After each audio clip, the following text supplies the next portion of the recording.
यहाँहरू सबैलाई सन्ध्याकालीन हार्दिक नमन। सधैँ चाहिँ आज बुधबारको दिन हामीले योगीको आत्मकथाको बारेमा चर्चा गर्दै आएका छौँ। हामीले योभन्दा अघिल्लो बुधबार योगीको आत्मकथाको 13औं श्रृङ्खलामा हामीले चर्चा गरेका थियौँ कि परमहंस योगानन्दजीको ब्रह्म चैतन्यको अनुभवको बारेमा। र त्यस चर्चामा हामीले भनेका थियौँ श्वास र चञ्चल मन प्राकृतिक आँधीहरू हुन्। यी आँधीहरूलाई शान्त नगरिकन अनन्त ईश्वरलाई देख्न, हेर्न, प्राप्त गर्न सकिँदैन। र जब योगानन्दजीले यी दुई प्राकृतिक आँधीहरू श्वास र मनलाई शान्त गर्नुभयो, त्यसपछि सृष्टिका अनन्त तरङ्गहरूलाई समुद्र रूपी तेजमा मिसिएको देखेँ भनेर भन्नुभएको छ। र सृष्टिका तरङ्गहरू मा मिसिएपछि सबै शान्त भए भनेर भन्नुभएको प्रसङ्गमा पुगेर हामीले अस्तिको श्रृङ्खलालाई बन्द गरेका थियौँ। र आज हामी त्यसपछिको अवस्थाको बारेमा चर्चा गर्छौँ। योगानन्दजीको कलेजको बिदामा आफ्ना गुरुदेवलाई भेट्न जगन्नाथपुरी स्थित गुरुदेवको आश्रममा जानुहुन्छ। र जाँदाखेरि उहाँले टोकरीमा तरकारीहरू लिएर जानुहुन्छ।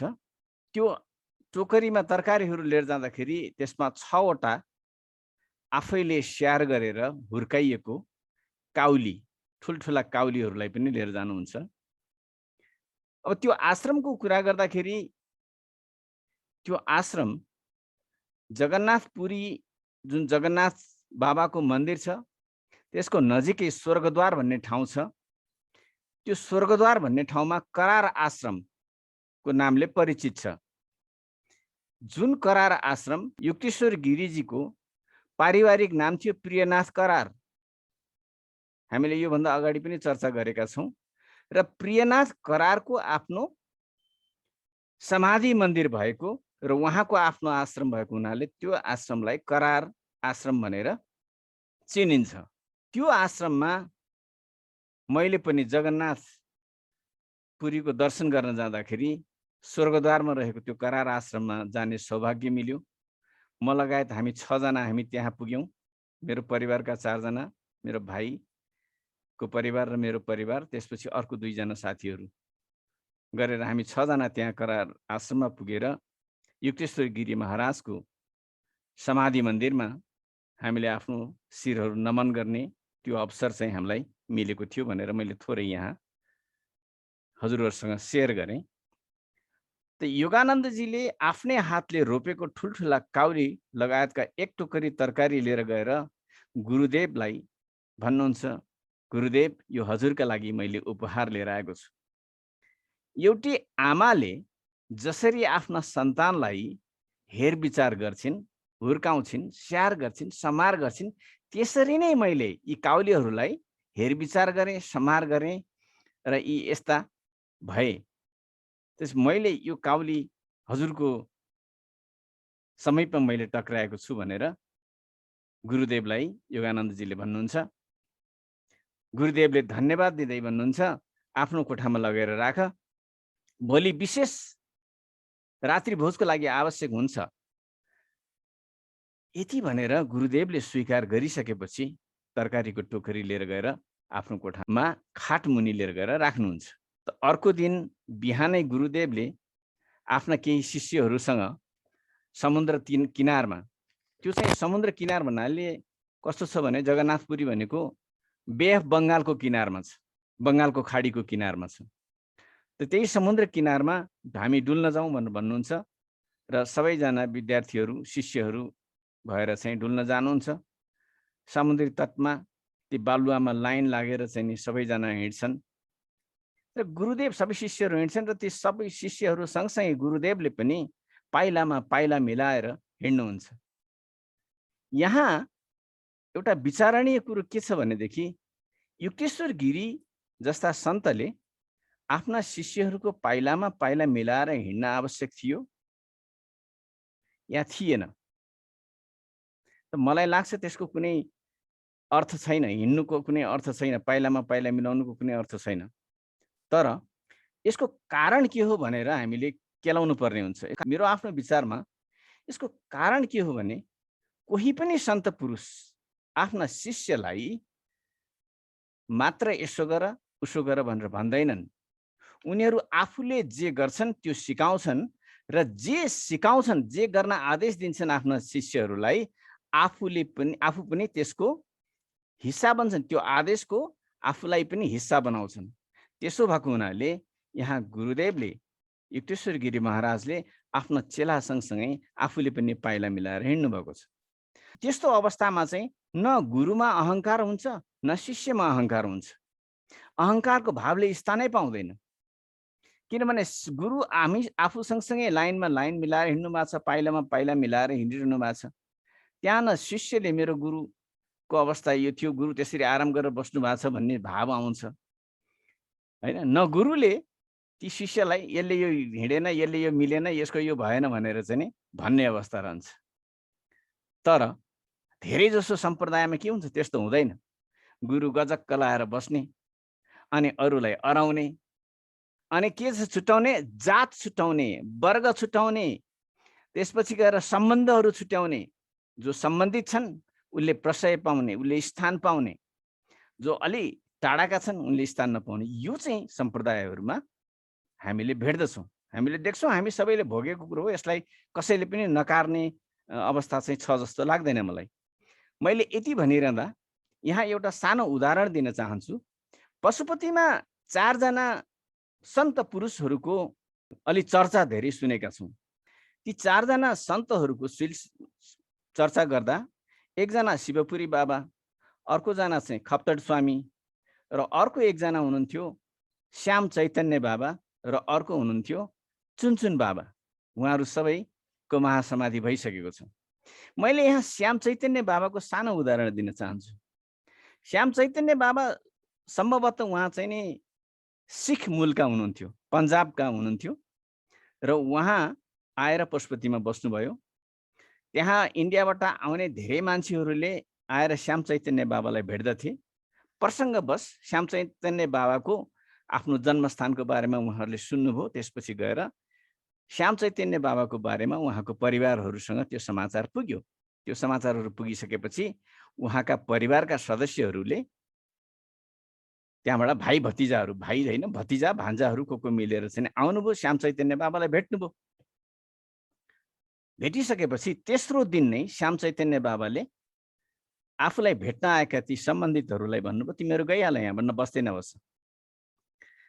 ती श्याम चैतन्य बाबाका नेपालका पैसा र पदमा प्रतिष्ठित भएका मान्छेहरू चाहिँ धेरै जान्थे। अनि उनीहरूले श्याम चैतन्य बाबालाई भने, आफ्ना मान्छेहरू आएका छन्, किन तपाईँ लखड्दै हुनुहुन्छ यति चाँडै? श्याम चैतन्य बाबाले भन्नुभयो, यो बन्धन हो। यो रगतको बन्धन त यति बलियो हुन्छ, यो गाह्रो हुन्छ तोड्नलाई। यहाँ उनीहरू आएका छन्, मेरा भतिजाहरू छन्, मेरा भान्जाहरू छन्। यी भतिजा भान्जाहरूले के चाहन्थे? श्याम चैतन्य बाबालाई इन्डियामा लिएर जान चाहन्थे। त श्याम चैतन्य बाबा जान चाहनुहुन्थेन। त्यसले गर्दाखेरि उनीहरू त्यहाँ बस्थे। अनि श्याम चैतन्य बाबाले के भन्नुभयो भनेदेखि, यिनीहरू गृहस्थ बनेर, मेरा नातेदार बनेर, मेरा आफ्ना इष्टमित्र बनेर यिनीहरू यहाँ बसेसम्म यो मलाई पीडा हुन्छ कि एक शिष्यको रूपमा, एक सन्तको रूपमा कोही आएर यहाँ बस्छन् भनेदेखि मलाई पीडा हुँदैन।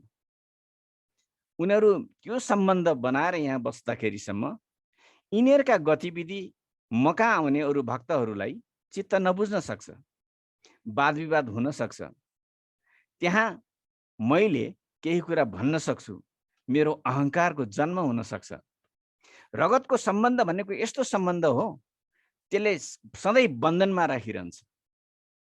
त्यसले गर्दाखेरि म बन्धन मुक्त भएर हिँडेको र मैले अहिले यिनीहरूलाई यहाँ राखेँ भने त्यो अवस्था सिर्जना हुनसक्छ। त्यसले गर्दाखेरि म उनीहरूलाई यहाँ राख्दिनँ। यदि उनीहरू कुनै सन्तको रूपमा आउँछन्, कुनै सन्यासी बनेर आउँछन् भनेदेखि उनीहरूको लागि ढोका खुल्ला छ भनेर उहाँले भन्नुभएको छ। त यहाँ हामीले यसो विश्लेषण गरौँ न। श्रीमतीलाई छोड्न या श्रीमानलाई छोड्न सहज हुन्छ तर सन्तानलाई छोड्न असाध्यै गाह्रो हुन्छ। मान्छे श्रीमानलाई पनि जित्न तयार छन्, जित्छन् अहिले। श्रीमतीलाई पनि जित्छन् तर सन्तानलाई जित्ने मान्छे मैले देखेको छैन अहिलेसम्म। सन्तानलाई कसैले पनि जित्न सक्दैन, चाहे त्यो कुपुत्र होस् चाहे कुपुत्री होस्, सहनै पर्छ। त्यसले गर्दाखेरि यो रगतको बन्धन, श्रीमान श्रीमतीमा रगतको बन्धन हुँदैन तर सन्तानसँग रगतको बन्धन हुन्छ। त्यसले गर्दाखेरि यो सम्बन्ध तोड्न सकिँदैन। त त्याग भनेको यो चाहिँ त्याग हो है। सांसारिक त्याग आदि इत्यादिको त्याग मात्रै कुरा गर्छौँ हामी, तर वास्तवमा यो त्याग चाहिँ महत्त्वपूर्ण त्याग हो भने एउटा उदाहरणको रूपमा मैले श्याम चैतन्य बाबालाई मैले यहाँ लिएर यो प्रसङ्ग हजुरहरूलाई राखेँ। कति मिल्यो कति मिलेन, कति हजुरहरू यसमा सहमत हुनुभयो, यो हजुरहरूको आफ्नो कुरा हो। र मैले अगाडि बढ्ने क्रममा भन्छु, लामबद्ध भएर हिँडिरहेको अवस्थामा गुरुदेवले योगानन्दजीलाई भन्नुहुन्छ, तिमीले आश्रम पछाडिको ढोका त लगायौ भनेर सोध्नुहुन्छ। योगानन्दजी भन्नुहुन्छ, मलाई लगाए जस्तो लाग्छ गुरुदेव। तुरुन्तै गुरुदेव एकछिन मौन हुनुहुन्छ र मौन पछि हाँस्दै भन्नुहुन्छ, तिमीले बिर्स्यौ। ईश्वरको ध्यानलाई सांसारिक लापरवाहीको न्यू बनाउनु हुँदैन। तिमीले यो एउटा लापरवाही गर्यौ। तिमी ईश्वरको गहिरो चिन्तनमा छौ, ईश्वर प्राप्त गर्ने लालसामा छौ। तिम्रो भविष्य धेरै उच्च छ, तर पनि सांसारिक कामहरू पनि त्यत्तिकै होसपूर्ण किसिमले तिमीले गर्नुपर्छ भनेर उहाँलाई बताउनु भएको छ। आश्रमको सुरक्षा हाम्रो कर्तव्य हो, कर्तव्यको उपेक्षा गर्नु हुँदैन। यहाँ तिमीले पछाडिको ढोका नलगाएर आफ्नो कर्तव्यको उपेक्षा गर्यौ।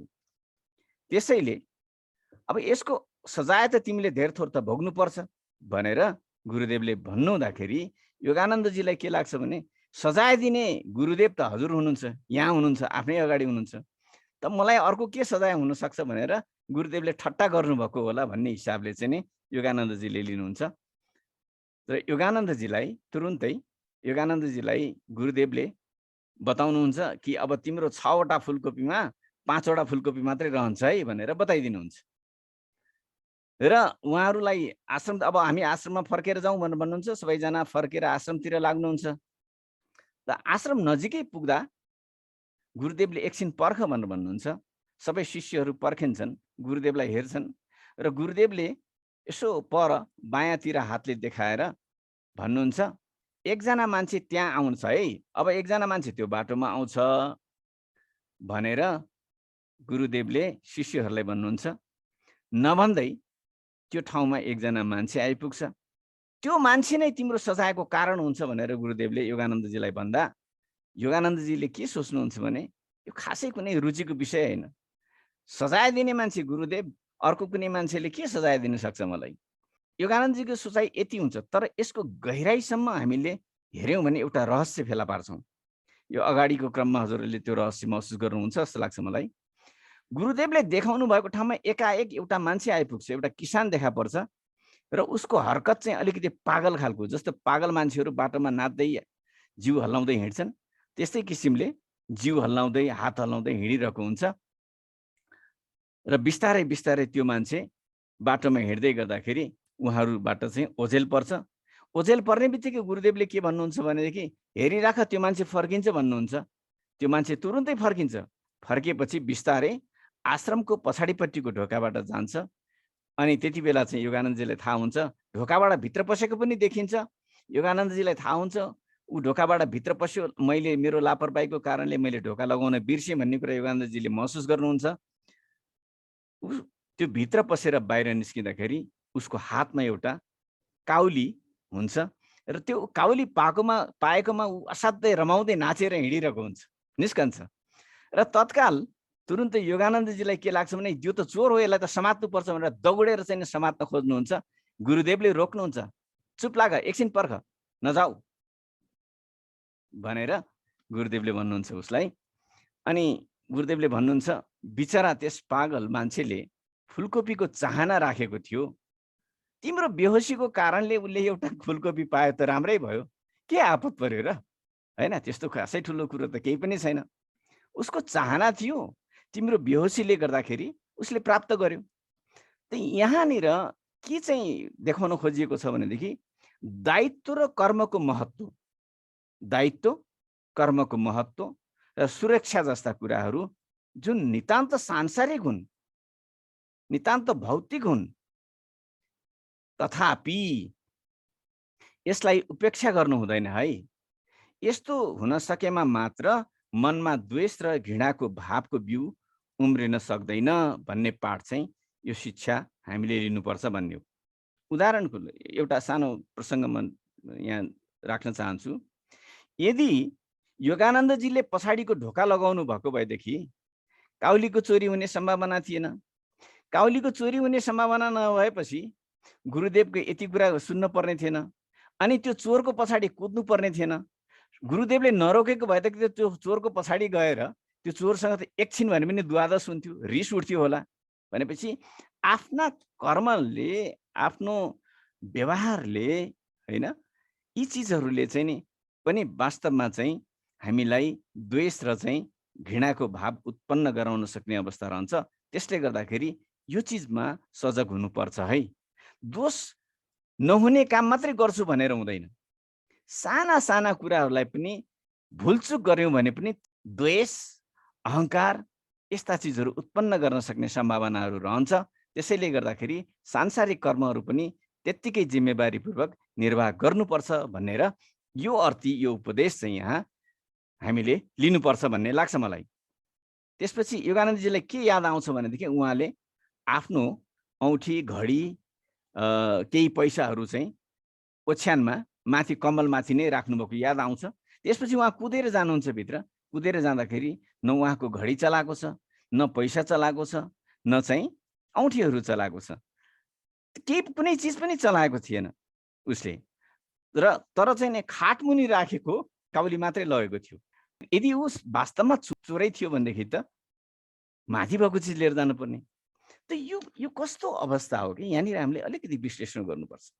मलाई के लाग्छ भनेदेखि युक्तेश्वर गिरिजीले परमहंस योगानन्दलाई उहाँले कर्मको उपेक्षा जुन गर्नुभयो त्यसको पाठ सिकाउनको लागि त्यो एकजना मान्छेको चाहनालाई बुझेर, उसको चाहना के थियो? उसको चाहना काउली थियो। उसको काउलीको फुलकोपीको चाहिने चाहना थियो। उसको फुलकोपीको चाहना बुझेर त्यो विचारद्वारा चाहिँ उसलाई निर्देशित गरेर यो घटना घटाउनु भएको छ। यो यस्तो अवस्था हो भन्ने चाहिँ मलाई लाग्छ। म यस्तो कुरामा चाहिँ म अलिकति विश्वास गर्छु। त फुलकोपी चोरीको यो घटना रहस्यमय त पक्कै थियो। त्यसैले योगानन्दजीले यसको रहस्यको बारेमा बताउन आफ्नो गुरुदेवलाई भन्नुहुन्छ र गुरुदेवले योगानन्दजीलाई भन्नुहुन्छ, यो समय आएपछि तिमीलाई थाहा हुन्छ, विज्ञानले चाँडै नै यस्तो रहस्यमय नियमहरूको बारेमा बताउनेछ, रहस्यमय चिजहरूको बारेमा बताउनेछ भनेर गुरुदेवले भन्नुहुन्छ। त यो लगभग भन्नुभएको चाहिँ कहिलेतिर हो भने 1915-16 तिरको कुरा हो। 15-16 तिरको कुरा हो। र त्यति बेला लगभग रेडियोको आविष्कार भइसकेको थिएन। भन्न त चाहिँ 1800 कतिमा चाहिँ आविष्कार भइसकेको छ भनिएको छ। 96-98 तिर कति आविष्कार भएको छ भनेको छ मार्कोनीबाट। तर वास्तवमा चाहिँ नि जति बेला प्रयोगमा आयो नि, प्रयोगमा आउँदाखेरि चाहिँ भारतमा प्रयोगमा आएको त 1920 मा रेडियोको प्रयोग आएको। र उहाँले यति कुरा भनिरहँदाखेरि यो रेडियोको माध्यमबाट सूचना सम्प्रेषण हुने जुन आश्चर्य चाहिँ नि विश्व सामु चाहिँ देखा पर्यो, मान्छेलाई त त्यति बेला आश्चर्य भयो नि त। रेडियोबाट सबैतिर आएको कुराहरू सुनिन्छ पहिलो पटक हो। यस्तै यस्तै सूचनाहरूको सम्प्रेषण चाहिँ मानव मस्तिष्कबाट अर्थात् चाहिँ योगीहरूको मस्तिष्कबाट हुन्थ्यो भन्ने कुरा चाहिँ हामीले बुझ्नुपर्छ। यही प्रक्रिया नै प्रयोग गरेर गुरुदेवले त्यस पागल किसानको मस्तिष्कमा चाहिँ यी सूचनाहरू सम्प्रेषण गरिदिनु भएको हो भनेर योगानन्दजीले चाहिँ यसरी आफूले चाहिँ त्यो कुरालाई चाहिँ एनालाइसिस गर्नुभएको छ। र जसले गर्दा ऊ फुलकोपी लिएर जान सफल भयो, तर उसले अरू चिज लिएर जान चाहेन।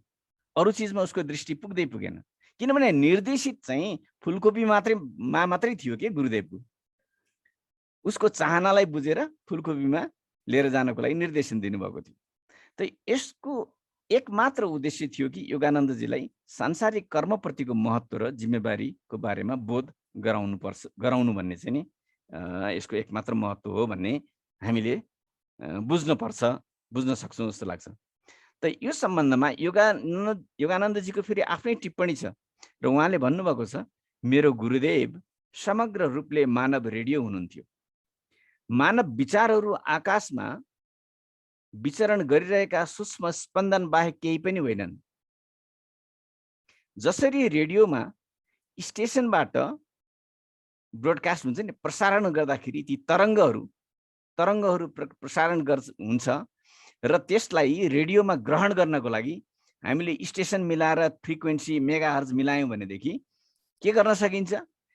त्यो स्टेसनबाट फालिएको तरङ्गहरू चाहिँ हामीले त्यसलाई समात्न सक्छौँ र सुन्न सक्छौँ।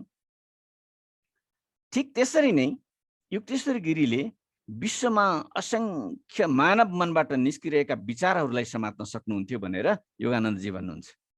त्यसैको उदाहरणको रूपमा फुलकोपीको लालची त्यो पागलको विचारलाई टिपेर हामी समुद्रको किनारमा हिँडिरहेको समयमा उसलाई उपकार गर्नुभयो। उसको विचार थियो, उसको चाहत थियो फुलकोपीको, त्यसले गर्दाखेरि उसको चाहतलाई पनि उपकार गर्नुभयो भनेर योगानन्दजीले टिप्पणी गर्नुभएको छ। र गुरुदेवले अरूले देख्नुभन्दा अगाडि नै सडकमा नाचिरहेको त्यस मान्छेलाई देख्नुभयो। त्यसले गर्दाखेरि उहाँले हामीलाई के भन्नुपर्ने, त्यो मान्छे त्यहाँ आएर नाच्दैछ है भनेर भन्नुभयो। पहिल्यै उसको चाहत पनि बुझिसक्नु भएको थियो। ढोकामा तालचा नलाएको मेरो बेहोसीलाई पनि उहाँले बुझिसक्नु भएको थियो। र यी सबै कुराले गर्दाखेरि यो घटना घट्नको लागि सहज वातावरण बन्यो भनेर योगानन्दजीले भन्नुभएको छ। त सबै विचारहरू यस ब्रह्माण्डमा अनन्त रूपले स्पन्दित छ। चाहे त्यो मरेका मानिसहरूको चाहिँ विचार होस्, चाहे जीवित मानिसहरूका विचार हुन्, जुन हाम्रो विचार निस्कन्छ, यी विचारहरू चाहिँ वास्तवमा यो ब्रह्माण्डमा अनन्त रूपले स्पन्दित भएर बसिरहेको छ। तर यसलाई प्राप्त गर्न पत्ता लगाउन सकिन्छ। कसरी सकिन्छ त? गहिरो एकाग्रताका साथ हामीले चिन्तन गऱ्यौँ भने वास्तवमा यसलाई चाहिँ प्राप्त गर्न सकिन्छ भनेर भन्नुभएको छ। त्यसका लागि के गर्नुपर्छ? त्यसका लागि मन शान्त हुनु आवश्यक छ। मन शान्त भएपछि स्वाभाविक रूपमा अन्तर्ज्ञानको उदय हुन्छ र त्यो अन्तर्ज्ञानले आत्मालाई के गर्ने के नगर्ने यस्तो कुराको निर्देशन दिन्छ, यसरी निर्देशित गर्छ। त अन्तर्ज्ञानले सही विचारहरू दिन्छ। त्यो सही विचार कहिले पनि व्यक्तिगत हुँदैनन्। चाहे जुसुकैको होस्, चाहे सन्तको होस्, चाहे चाहिँ असन्तको होस्, सही विचारहरू व्यक्तिगत हुँदैनन्। ती विचारहरू सर्वलौकिक हुन्छन्। तर हामीले के भन्छौँ भनेदेखि यो मेरो विचार हो भन्छौँ, यो फलानाको विचार हो भन्छौँ, यो विषयमा मेरो विचार यो हो भनेर भन्छौँ। यी सबै गलत हुन्। यी विचारहरू त सदियौँदेखि भनिआएका हुन्, सदियौँदेखि यही छ। आज हामीले यो जानेका मात्र हौँ। आज हामीले मात्र भनेका होइनौँ, यहाँ चाहिँ यी विचारहरू अगाडिका सन्तहरूले भने, आज हामीले भन्यौँ र पछाडि आउने पुस्ताहरूले पनि यही विचारहरू भन्छन्। यीभन्दा फरक कसैले भन्दैनन्। जे विचार दिन्छौँ हामीले, जे विचार व्यक्त गर्छौँ, यी हामीले सिर्जना गरेका पनि होइनौँ। यी सब हामीले अध्ययन, सङ्गत, ध्यान र चिन्तनबाट थाहा पाएका मात्र हौँ। यदि अध्ययन नहुने हो भने, यदि सङ्गत नगर्ने हो भने, यदि ध्यान चिन्तन नगर्ने हो भने सद्विचारहरूको बारेमा हामीले जान्न सक्दैनौँ। त समग्रमा भन्दा सत्यलाई सिर्जना गर्ने होइन रहेछ। सत्यलाई सिर्जना गर्न सकिने रहेनछ। सत्यलाई सिर्जना गर्नै सकिँदैन। खाली सत्य त थाहा पाउन मात्र सकिन्छ। यसो भनिरहँदा हामीसँग अर्को प्रश्न पनि उठ्न सक्छ। कस्तो प्रश्न उठ्न सक्छ भनेदेखि विकारमय विचार के हो त? अहिले हामीले सद्विचारको कुरा गऱ्यौँ, तर विकारमय विचार चाहिँ के हो त भन्ने प्रश्न उठ्न सक्छ। त्यो जिज्ञासा हामीमा जाग्न सक्छ। विकारमय विचार मानिसको विवेकको अपूर्णताको परिणाम हो। जब मानिसको विवेकमा पूर्णता आउँछ, उसमा विकारमय विचार आउँदै आउँदैन। उसका विचारहरू पवित्र भइहाल्छन्। तर जब विवेकमा पूर्णता हुन सक्दैन, जब अध्ययनमा पूर्णता हुन सक्दैन, जब ध्यानमा, सत्सङ्गमा, चिन्तनमा पूर्णता हुन सक्दैन, तब विचारहरू विकारमय हुन्छन्। विकारजन्य चिजहरूले त्यसलाई गाँजेको हुन्छ। त्यसैले यो सबै के को असर हो त? यो वास्तवमा अस्थिर मनको उपज हो। यो जब मन अस्थिर हुन्छ, विकारमय विचारहरू उत्पन्न हुन्छन्। त्यसैले जब मानिस योगमा, ध्यानमा आदि यस्ता अवस्थामा शान्त रूपले जब अवस्थित हुन्छ, उसले अन्तर्ध्वनिका आवाजहरू सुन्न सक्छ, जहाँ कुनै पनि विकृति हुँदैन। विकृति बिनाका आवाजहरू सुन्न सक्छ। यहाँसम्म आइपुग्दा हामीले मानिस त केवल शरीर नभएर सर्वव्यापी आत्मा रहेछ भनेर भन्न सक्छौँ। मलाई त्यस्तो लाग्छ र वास्तवमा बुझ्नु पर्ने पनि त्यसरी नै हो जस्तो लाग्छ। किनभने हामीले भन्छौँ नि, मानिसको लक्ष्य के हो त? मानिसको लक्ष्य भन्छौँ हामीले मुक्ति या परमात्माको प्राप्ति या स्वर्ग या जन्म मरणको बन्धनबाट च्युत हुने, हैन, आदि इत्यादि कुराहरू गर्छौँ। तर मलाई मेरो व्यक्तिगत रूपमा, हजुरहरूको विमति पनि रहन सक्छ यसमा, तर मलाई व्यक्तिगत रूपमा भन्ने हो भने मानिसको लक्ष्य प्राप्ति होइन है।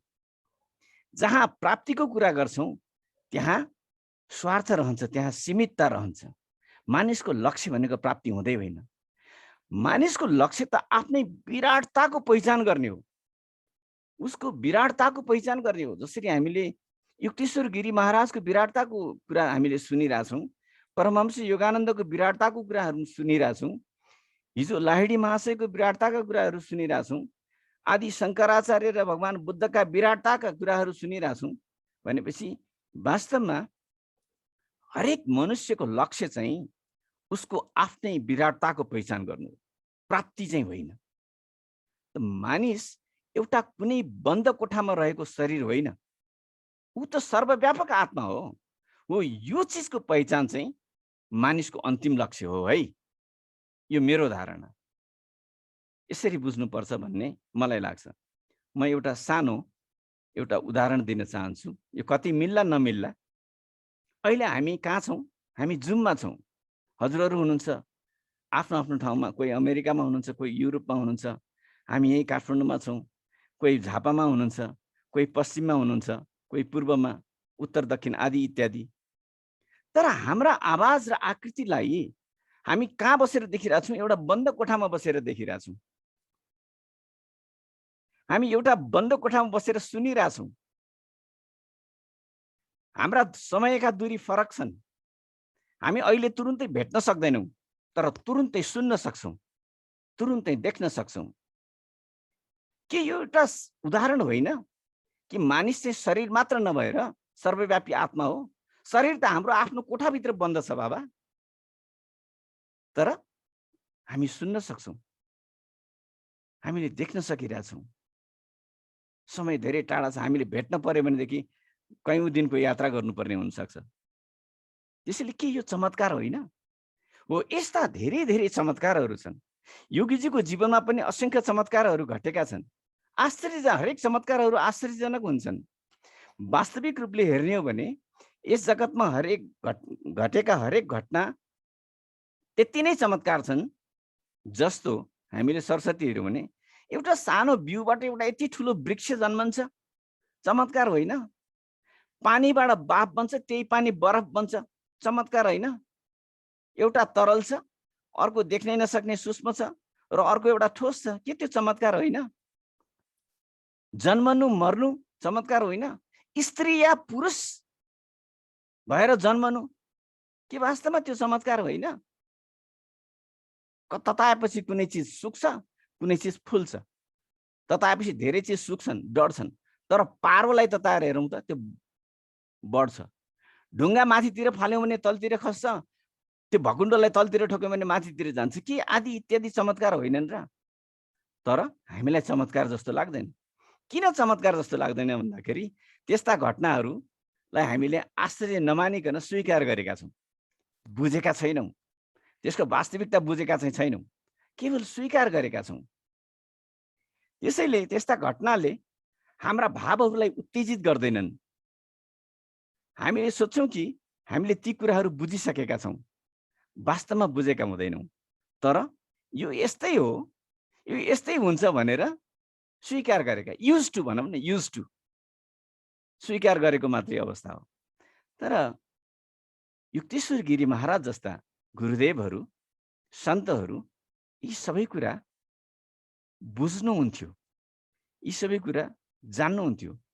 उहाँहरूले यी चिजहरूलाई आफ्नो नियन्त्रणमा राख्न सक्नुहुन्थ्यो।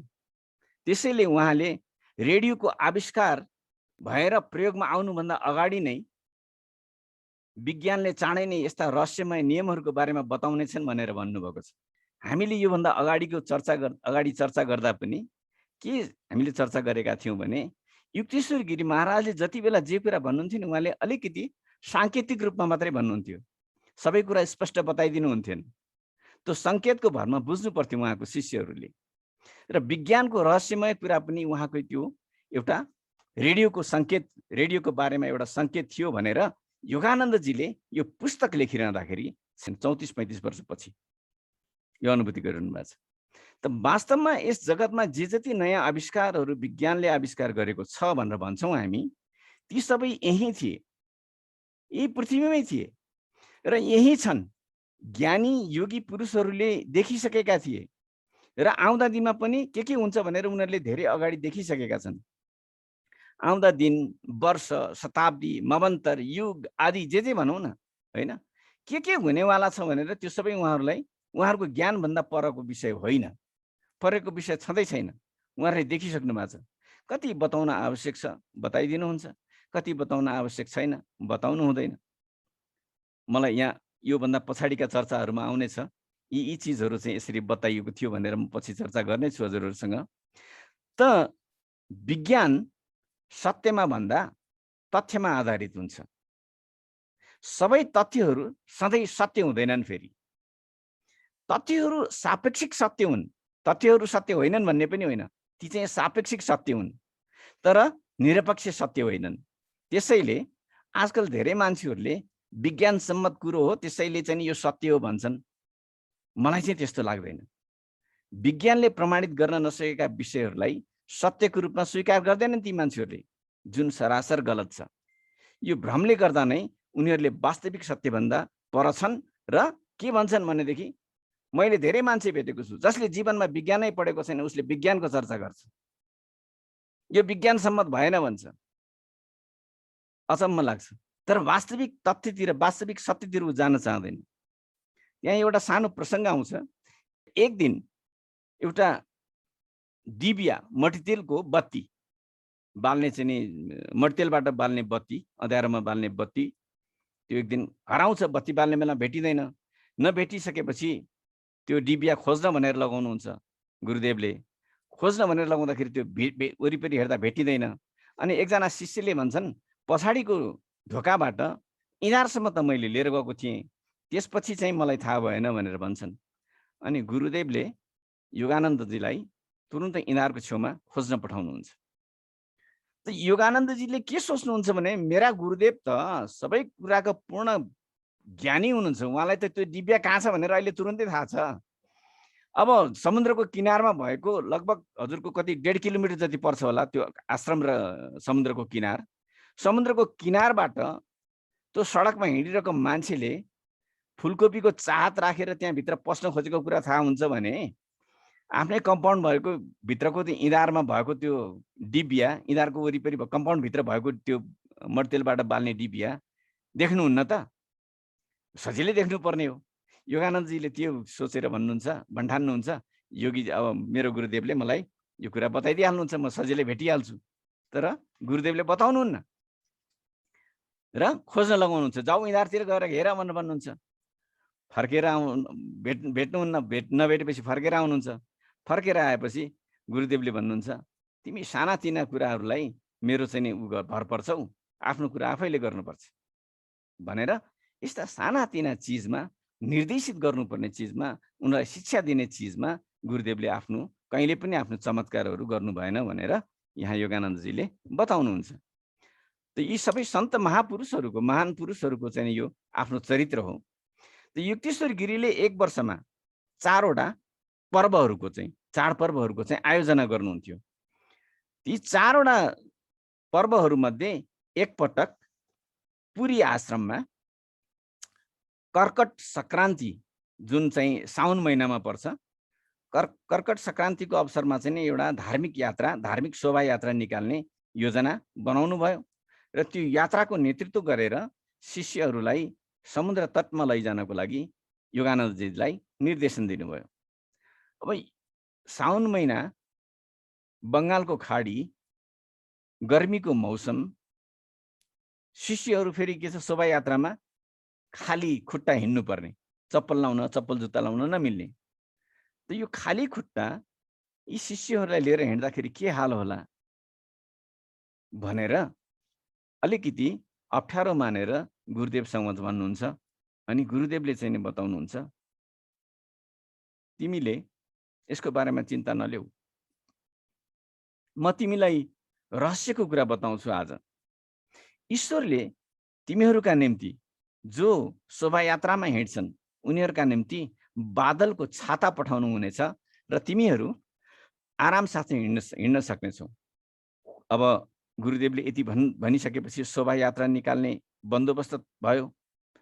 गुरुदेवले सत्सङ्गका झन्डामा जुन चाहिँ शोभायात्रा निकाल्दाखेरि अगाडि जुन झन्डा बोकिन्थ्यो त्यो झन्डामा एउटा आँखा अङ्कित गरिदिनु भयो। त्यो झन्डामा एउटा आँखा राखिदिनु भयो। त्यो आँखाको प्रतीक के रहेछ भनेदेखि यो दुईटा आँखालाई छोडेर यो दुईटा आँखाबाट एउटा आँखा भएर हेर्न सकियो भनेदेखि यो हाम्रो शरीर चाहिँ प्रकाशमय हुने रहेछ। त्यो शोभायात्रामा त्यो झन्डा बोकेर शिष्यहरूको टोली अगाडि निस्क्यो।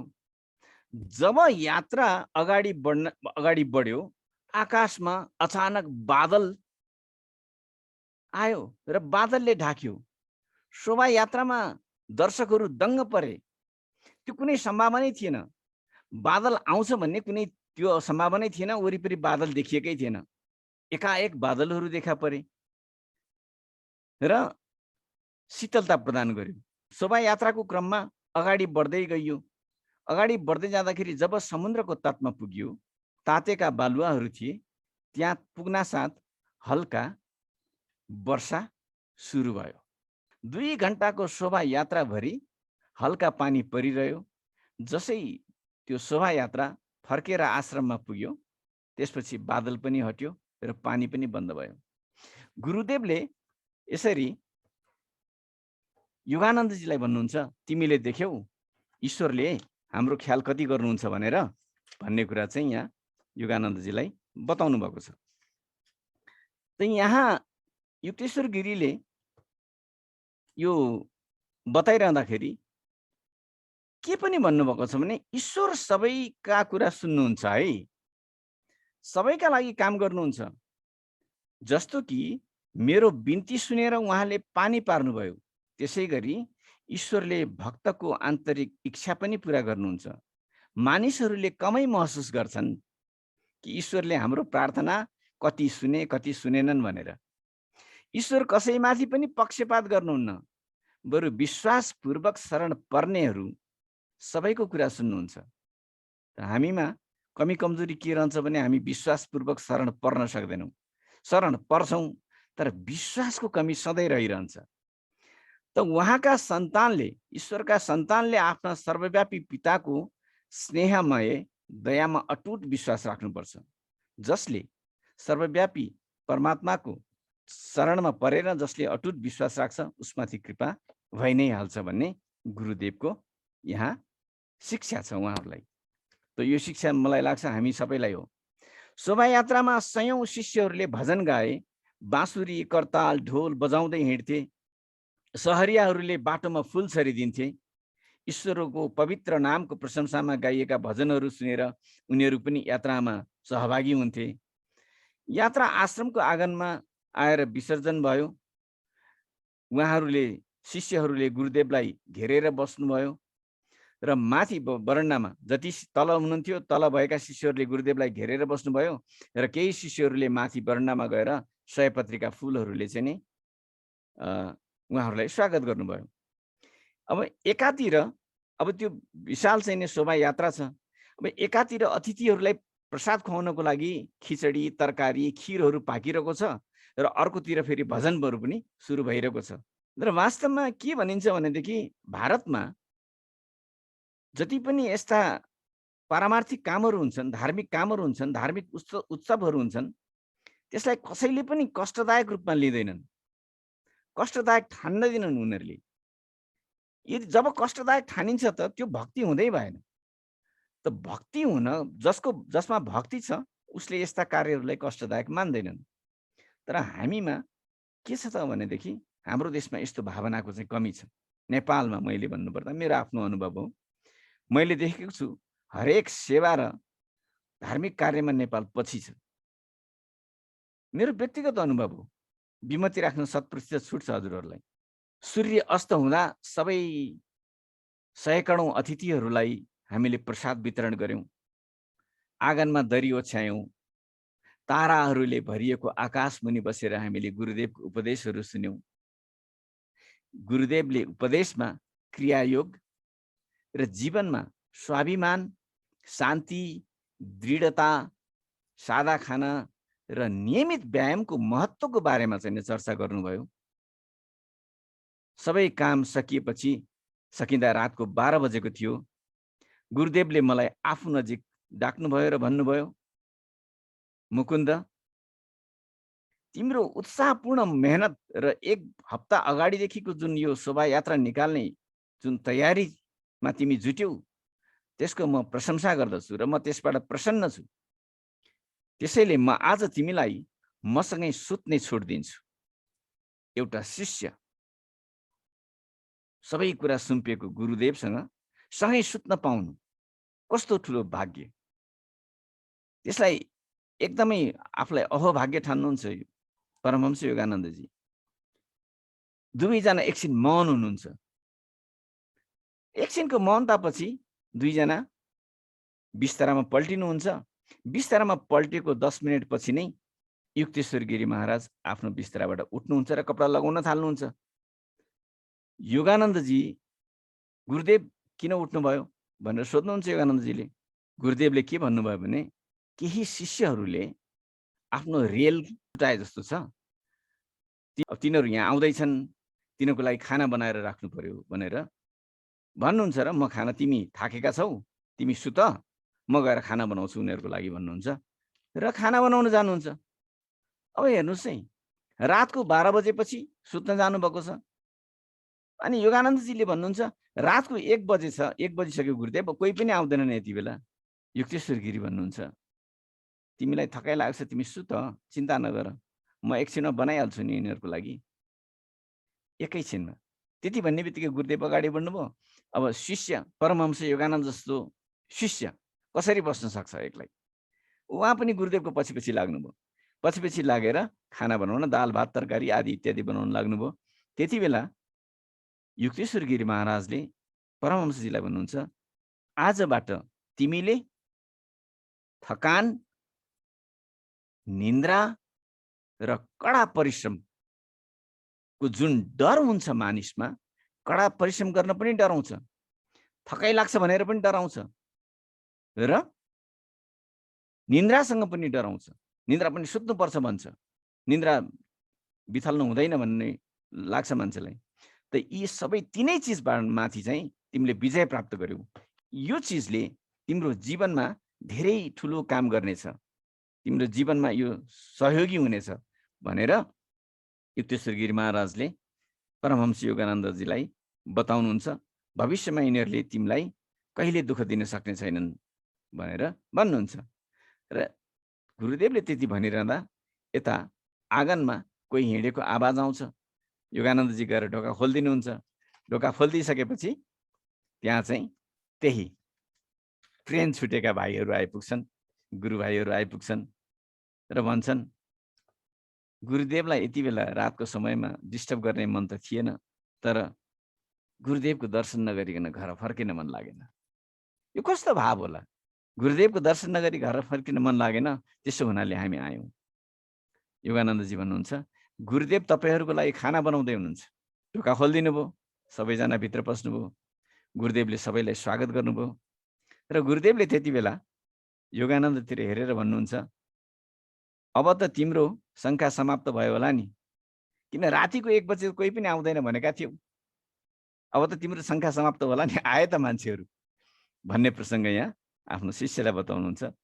र युक्तेश्वर गिरी महाराज र योगानन्दजी भएर अतिथिहरूलाई अर्थात् ती शिष्यहरूलाई सबैलाई भोजन गराउनुहुन्छ र योगानन्दजी आफ्नो गुरुको पछि ईश्वर समान मेरो गुरुको पछि सुत्न पाउने आशा गर्दै म उहाँको पछि सुत्ने कोठामा पुगेँ भनेर योगानन्दजीले भन्नुभएको छ। यो वचनसँगै मैले आजको सन्दर्भलाई यही विश्राम दिने इच्छा गरेँ। सम्पूर्णको जय होस्।